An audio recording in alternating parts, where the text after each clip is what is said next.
Fala galera, Léo Sacramento aqui e hoje a gente vai fazer um vídeo um pouquinho diferente para vocês. No vídeo de hoje eu vou trazer as questões mais fáceis do Enem 2025, tá bom?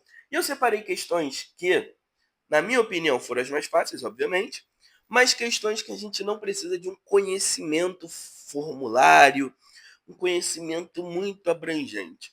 Com continhas básicas nós conseguimos resolver isso daí. Então, antes de eu começar a resolver a questão, deixa o seu like, galera. É gratuito, é importante, ajuda o nosso canal a continuar crescendo. Compartilha com seus amigos que fizeram o Enem. Você que não fez o Enem, comenta aqui se você acertaria essas questões, se você erraria, tá bom? E vamos para o vídeo. Então, separei algumas questões aqui, tá bom? Tinham muitas questões tranquilas, mas eu separei para mim as mais tranquilas para vocês, beleza? Vamos lá. Ele fala na questão 136 que na cantina da escola tem 5 alimentos. E ele quer saber o alimento com menor quantidade total de sódio, tá bom? Então, basicamente, é só a gente analisar. Ó. Batata chips, ele fala que é um pacote com 3 porções de 50 gramas. Em cada porção vai ter 170 miligramas de sódio. Ou seja, a gente faria 3 por 170. Quando a gente faz essa continha, ó, 3 por 170, 3 vezes 170, isso aqui vai dar 510. Já nos palitos salgados, ó, 4 com 501. Quando a gente faz essa continha, isso dá 2004. Quando a gente faz aqui do biscoito multigrãos, 8 para 264. Quando a gente faz essa continha, 2112. Biscoito polvilho, 6 de 175. Isso aqui dá 1050. E biscoito de água e sal, 5 de 166. Isso aqui vai dar 830. Bom, fica claro então que a resposta é batata chips, tá bom? Vamos para a próxima. Na próxima ele me dá um gráfico aí. E galera, eu sempre falo para os meus alunos o quê? Questão do Enem que tem gráfico, a gente já olha o gráfico, mas já lê direto o que está embaixo. A partir do instante T1, em que se inicia a prática meditativa, o comportamento da frequência respiratória em relação ao tempo. Então vamos lá, ele quer a partir de T1. Ó, o que acontece em T1? De T1 até T2 tem uma curvinha aqui, mas é uma curvinha que está acontecendo uma descida da frequência. E a partir de T2 ela se mantém. Então, basicamente, a gente vê isso. De T1 a T2 diminui e a partir de T2 mantém constante. Quando a gente lê isso, ó, a gente vê que o gabarito está na letra D de dado. Diminui até o instante T2, foi o que a gente falou, e a partir disso se mantém constante. Beleza? Avançando. Essa para mim foi a questão mais fácil de todas, tá bom? No atletismo, um grande desafio é a prova de 100 metros.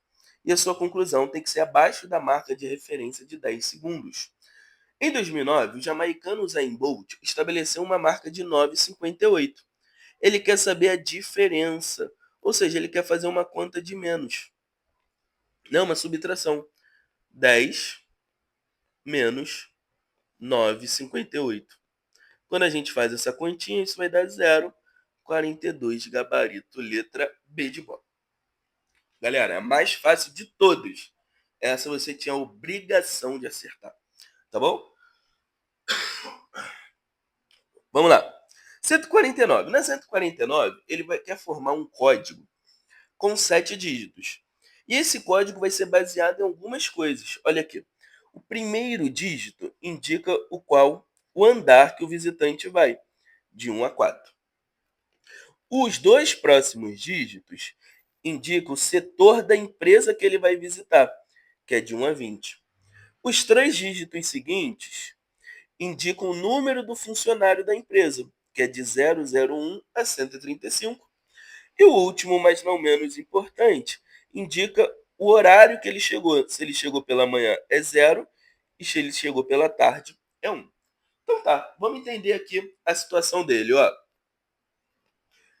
Ele chegou às 10 horas da manhã para se reunir com um funcionário identificado por 109, que trabalha no setor 08, localizado no segundo andar. Galera, vamos seguir a ordem. Primeiro dígito, o andar. Segundo andar. Então, 2. Ó, a gente já desconsidera a letra A, letra B e letra C. Os dois dígitos seguintes é o setor. O setor é 0,8. 0,8. A gente já desconsidera a letra E. E aí, se você quiser para garantir, ó, número do funcionário 109, tá batendo certinho.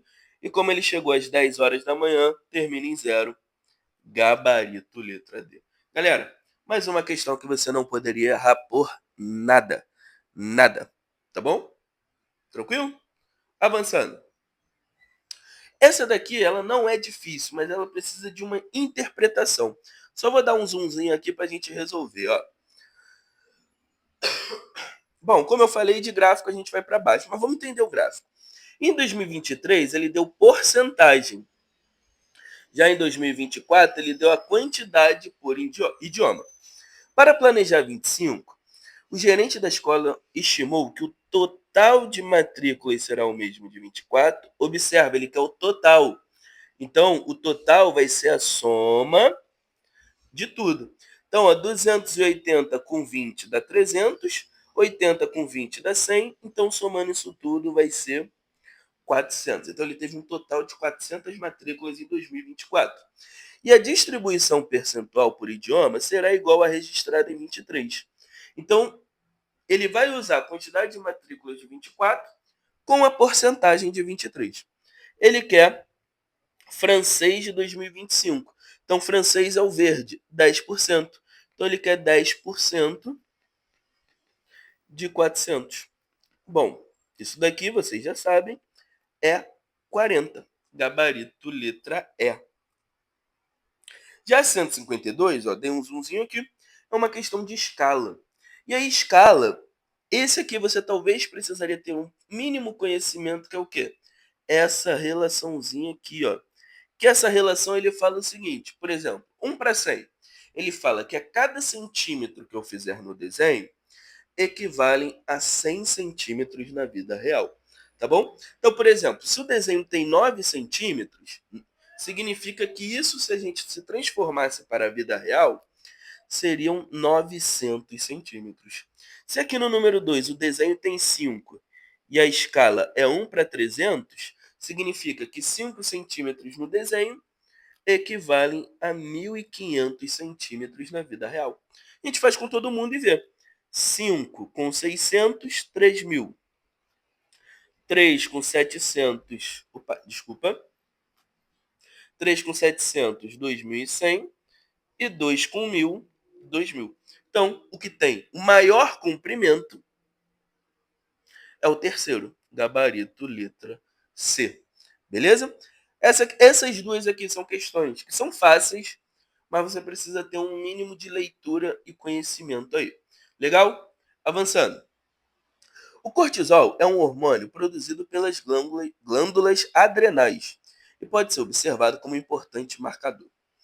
Tá? Em um estudo desenvolvido por enfermeiros, foi verificado que a concentração de cortisol, denotada por T, em média 1,59 vezes a concentração de cortisol, denotada por F. Então ele fala, ó, que T é 1,59 vezes F. Só que a gente não tem isso nas alternativas. Só que preste atenção, se a gente passar o F dividindo, T dividido por F vai ser 1,59, a gente tem aqui a nossa letrinha C bonitinha nos esperando, tá bom? Então é uma questão de leitura e transformar o que está no texto em uma expressão. Legal? 164. O dono de uma sorveteria armazena sorvete de pote de 220 mil, centímetros cúbicos. E ele serve sorvetes em taças, em porções de 250 ml. Aí, para quem não conhece, vai fazer aquela seguinte situação. Caraca, uma parada está em centímetro cúbico, a outra parada está em ml. Qual é essa relação? Como é que eu vou saber fazer essa loucura? Gente, essa relação de 1 centímetro cúbico para ml é a mesma coisa. É 1 para 1. Ter uma quantidade de 1 significa que você tem exatamente a mesma quantidade do outro. Então, quando ele fala que tem 20 mil centímetros cúbicos, ele está falando que tem 20 mil ml, tá bom? Então, a quantidade de taças que ele consegue servir, então ele vai fazer 20.000 dividido por 250. Isso aqui vai dar 80, beleza? Muito simples, galera, muito simples. Basicamente, todas as questões a gente só fez conta de multiplicar e dividir, tá? E uma lá de subtrair, que era a mais fácil de todas. Bom, chegamos na última aqui que eu trouxe para vocês, que foi a questão 174. Lembrando que eu peguei o caderno cinza, tá? Então, o número dessa questão pode se alterar de acordo com o caderno que você fez. Então, vamos lá.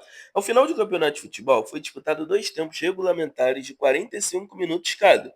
Ou seja, para quem conhece, o futebol tem 90 minutos uma partida, sem acréscimos, com uma prorrogação de 30 minutos. Beleza?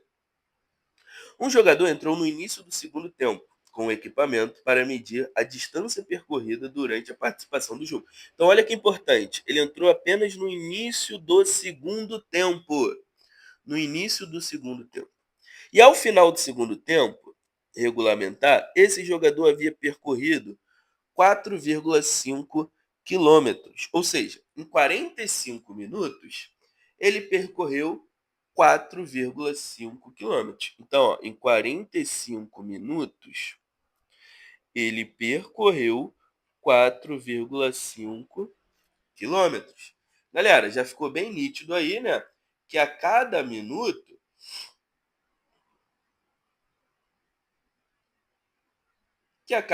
ele percorreu. Então, em um minuto, ele vai percorrer 0,1 quilômetro.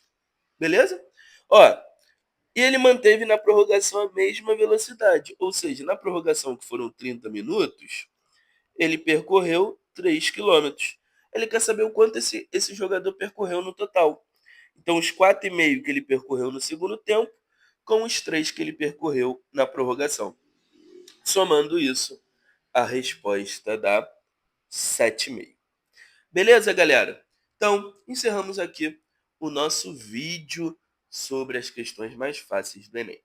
Comenta aqui se teve alguma dessas que você considerou difícil, tá? Se você fez o Enem, comenta se você acertou. E se você não fez o Enem, comenta aqui o que você achou dessa questão, se você achou muito